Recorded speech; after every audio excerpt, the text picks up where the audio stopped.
जय श्री कृष्णा। आज की कहानी बांके बिहारी जी की है। बड़ी ही भक्ति भाव से भरी हुई है। एक राजा बड़ा धर्मात्मा, न्यायकारी और परमेश्वर का भक्त था। उसने ठाकुर जी का मंदिर बनवाया और एक ब्राह्मण को उसका पुजारी नियुक्त किया। वह ब्राह्मण बड़ा सदाचारी, धर्मात्मा और संतोषी था। वह राजा से कभी कोई याचना नहीं करता था। राजा भी उसके स्वभाव पर बहुत प्रसन्न था। उसे राजा के मंदिर में पूजा करते हुए 20 वर्ष गुजर गए। उसने कभी भी राजा से किसी भी प्रकार का कोई भी प्रश्न नहीं किया। राजा के यहाँ एक लड़का पैदा हुआ। राजा ने उसे पढ़ा लिखा कर विद्वान बनाया और बड़ा होने पर उसकी शादी एक सुंदर राजकन्या के साथ करा दी। शादी करके जिस दिन राजकन्या अपने राजमहल में वह लाया, उस रात्रि में राजकुमारी को नींद न आई। वह इधर उधर घूमने लगी। जब अपने पति के पलंग के पास आई तो क्या देखती है कि हीरे जवाहरात जड़ित मूड़े वाली एक तलवार पड़ी थी। जब उस राजकन्या ने देखने के लिए वह तलवार म्यान से बाहर निकाली, तब तीक्ष्ण धार वाली और बिजली के समान प्रकाश वाली तलवार देखकर वह राजकन्या डर गई। वह डर के मारे उसके हाथ से वह तलवार गिर पड़ी और राजकुमार की गर्दन पर जा लगी। राजकुमार का सिर कट गया और वह राजकुमार मर गया। राजकन्या पति के मरने का बहुत शोक करने लगी। उसने परमेश्वर से प्रार्थना की कि हे प्रभु, मुझसे अचानक यह पाप कैसे हो गया। पति की मृत्यु वो भी मेरे हाथों से हो गई। आप तो जानते ही हैं, परंतु सभा में मैं सत्य ना कहूँगी, क्योंकि इससे मेरे माता पिता और सास ससुर को कलंकित होना पड़ेगा तथा इस बात पर कोई विश्वास भी नहीं करेगा। प्रातःकाल में जब पुजारी कुएं पर स्नान करने आया तो राजकन्या ने उसको देखकर विलाप करना शुरू किया और इस प्रकार कहने लगी, मेरे पति को कोई मार गया। लोग इकट्ठा हो गए और राजा साहब आकर उस राजकन्या से पूछने लगे, किसने मारा है। वह अब कहने लगी, मैं जानती तो नहीं कि कौन था, परंतु उसे ठाकुर जी के मंदिर में जाते देखा था। राजा समेत सब लोग ठाकुर जी के मंदिर में आए तो ब्राह्मण को पूजा करते हुए देखा। उन्होंने उस ब्राह्मण को पकड़ लिया और पूछा, तूने राजकुमार को क्यों मारा। ब्राह्मण ने कहा, मैंने राजकुमार को नहीं मारा। मैंने तो उनका राजमहल भी नहीं देखा है। इसमें ईश्वर साक्षी है। बिना देखे किसी पर अपराध का दोष लगाना भी उचित नहीं है। लेकिन ब्राह्मण की कोई बात सुनने को तैयार नहीं था। कोई कुछ कहता था तो कोई कुछ कहता था। राजा के दिल में बार बार बस एक ही विचार आ रहा था कि यह ब्राह्मण निर्दोष है, परंतु बहुतों के कहने पर राजा ने उस ब्राह्मण से कहा, मैं तुम्हें प्राणदंड तो नहीं देता, लेकिन जिस हाथ से तुमने मेरे पुत्र को तलवार से मारा है, तेरा वह हाथ काटने का मैं आदेश देता हूँ। ऐसा कहकर राजा ने उसका हाथ कटवा दिया।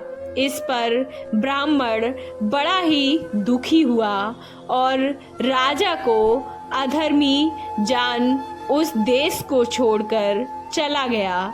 वहाँ वह खोज करने लगा कि कोई विद्वान या ज्योतिषी मुझे मिले तो बिना किसी अपराध हाथ काटने का कारण मैं उससे पूछ लूं। किसी ने उसे कुछ बताया कि काशी में एक विद्वान ज्योतिषी रहते हैं। तब वह उनके घर पर पहुंचा। ज्योतिषी कहीं बाहर गए थे तो उसने उनकी धर्मपत्नी से पूछा, माता जी, आपके पति ज्योतिषी जी महाराज कहाँ गए हैं? तब उस स्त्री ने अपने मुख से अयोग्य, असहाय दुर्वचन कहे, जिनको सुनकर वह ब्राह्मण हैरान हुआ और मन ही मन कहने लगा कि मैं तो अपना हाथ कटने का कारण पूछने आया था, परंतु इनका ही हाल पहले पूछूंगा। इतने में ज्योतिषी भी आ गए। घर में प्रवेश करते ही ब्राह्मणी ने अनेक दुर्वचन कहकर उनका तिरस्कार किया, परंतु ज्योतिषी जी चुप रहे और अपनी स्त्री को कुछ भी नहीं कहा। तदंतर वे अपनी गद्दी पर जाकर बैठे। ब्राह्मण को देखकर ज्योतिषी ने उनसे कहा, कहिए ब्राह्मण देवता, कैसे आना हुआ? आए तो थे अपने बारे में पूछने के लिए, परंतु आप अपना हाल बताइए कि आपकी पत्नी अपनी जुबान से आपका इतना तिरस्कार क्यों करती हैं, जो किसी से भी नहीं सहा जाता, और आप उस तिरस्कार को और उन कटु वचनों को कैसे सह लेते हैं? इसका कारण क्या है? यह मेरी स्त्री नहीं है, मेरा कर्म है। दुनिया में जिसको भी देखते हो, अर्थात भाई, पुत्र, शिष्य, पिता, गुरु, संबंधी, जो कुछ भी है, सब अपना कर्म ही है। यह स्त्री नहीं, मेरा किया हुआ कर्म ही है, और यह भोगे बिना काटे नहीं कटेगा। अपना किया हुआ जो भी कुछ शुभ अशुभ कर्म है, वह अवश्य ही हमें भोगना पड़ता है। बिना भोगे तो सैकड़ों करोड़ों कल्पों के गुजरने पर भी कर्म नहीं टल सकता। इसलिए मैं अपने कर्म खुशी से भोग रहा हूँ और अपनी स्त्री की ताड़ना भी नहीं करता, ताकि आगे इस कर्म का फल मुझे ना भोगना पड़े। महाराज, आपने क्या कर्म किया था सुनिए। पूर्व जन्म में मैं कौआ था और मेरी स्त्री गधी थी। इसकी पीठ पर फोड़ा था। फोड़े की पीड़ा से वह बड़ी ही दुखी थी और कमजोर भी हो गई थी। मेरा स्वभाव बड़ा दुष्ट था, इसलिए मैं इसके फोड़े में चोंच मारकर इसे ज्यादा दुखी करता था। जब दर्द के कारण यह कूदती थी तो इसकी फजीहत देखकर मैं खुश होता था, और ये मेरे डर के कारण यह सहसा बाहर नहीं निकलती थी, किंतु मैं इसको ढूंढता फिरता था। जहाँ यह मिले वहीं इसे दुखी करता था। आखिर मेरे द्वारा बहुत सताए जाने पर त्रस्त होकर यह गांव से 10-12 मील दूर जंगल में चली गई। वहां गंगा जी के किनारे संघन वन में हरा हरा घास खाकर और मेरी चोटों से बचकर सुखपूर्वक रहने लगी। लेकिन मैं इसके बिना नहीं रह सकता था। मैं इसको ढूंढते ढूंढते मैं भी उसी वन में जा पहुंचा और वहां इसे देखते ही मैं इसकी पीठ पर फिर से जोर जोर से चोंच मारी तो मेरी चोंच इसकी हड्डी में चुभ गई। इस पर इसने अनेक प्रयास किए, फिर भी चोंच न छूटी। मैंने भी चोंच निकालने का बड़ा प्रयत्न किया, मगर न निकली। पानी के भय से ही यह दुष्ट मुझे छोड़ेगा, ऐसा सोचकर यह गंगा जी में प्रवेश कर गई। परंतु वहां भी मैं अपनी चोंच निकाल न पाया। आखिर मैं यह बड़े प्रवाह में प्रवेश कर गई। गंगा का प्रभाव तेज होने के कारण हम दोनों बह गए और गंगा जी में बीचों बीच जाकर ही हम मर गए। तब गंगा जी के प्रभाव से यह तो ब्राह्मणी बनी और मैं बड़ा भारी ज्योतिषी बना। अब वही मेरी स्त्री हुई जो मेरे मरण पर्यंत अपने मुख से गाली निकालकर मुझे दुख देगी और मैं भी अपने पूर्व कर्मों का फल समझकर सहन करता रहता हूँ। इसकी दुष्ट बातों को सुनता रहता हूँ। इसका दोष नहीं मानूंगा, क्योंकि यह किए हुए कर्मों का ही मैं फल भोग रहा हूँ। इसलिए मैं शांत रहता हूँ। अब ब्राह्मण देव अपना प्रश्न पूछो।